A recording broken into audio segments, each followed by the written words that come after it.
My name is Michael Carter, and I grew up in Dallas, Texas, watching my father love my mother with a quiet strength that never faltered.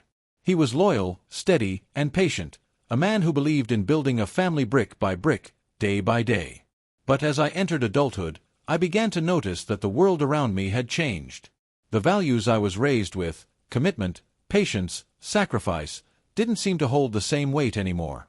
Dating in my 20s wasn't about finding a partner to build a life with. It was about image, attention, and validation. And I learned that the hard way. When I was 24, I dated a woman named Vanessa. She was stunning, full of energy, and always the center of attention. At first, I thought I was lucky to be with her. But I quickly realized her affection depended on who else was watching. Every dinner turned into a photo shoot for Instagram. Every conversation circled back to how many likes her latest post had gotten.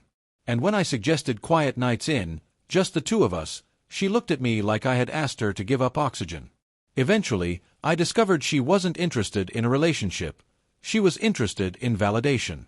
And the second someone with more followers, more money, or more status came along, I was forgotten.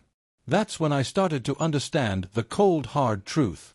The truth is this: many modern women aren't looking for partnership. They're looking for entertainment. For status. For attention. Not all, of course. But enough that it changes the way men like me approach relationships. I realized I was pouring my time, energy, and heart into people who didn't value it. I was trying to prove my worth to women who had already decided that worth was measured in shallow, temporary things. And so, I made a choice. I stopped chasing. I stopped begging for attention. I stopped giving my best to people who only wanted me when it was convenient. I started ignoring modern women who treated relationships like trends, because love isn't a trend. It's a foundation. When I told friends about this decision, some laughed. Some called me bitter. "Michael, you can't just ignore women," one buddy told me. "That's not how it works." But here's the thing, it does work. When I stopped chasing, I started building. I invested in myself, my career, my health, my friendships, my family. I poured energy into the things that mattered, rather than wasting it on trying to impress people who didn't care. And slowly, I realized something powerful. Ignoring the noise clears space for the truth. A year later, I met Anna. She was different. She didn't care about social media. She cared about books, about cooking, about volunteering at the local shelter. Our first date wasn't at some flashy rooftop bar.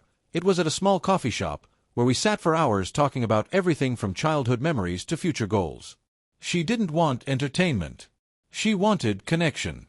And because I had stopped chasing people who didn't value me, I was finally ready to recognize someone who did. Here's the cold hard truth: if you chase attention, you'll always be running. If you invest in yourself, the right person will find you standing strong. Ignoring modern women who play games, who chase trends, who measure worth by shallow standards, it isn't bitterness. It's wisdom. Because when you stop giving your heart to the wrong people, you finally make space for the right one. I ignored the noise. I focused on building myself. And in the quiet that followed, I found love, not in someone flashy, but in someone real. That's the cold hard truth.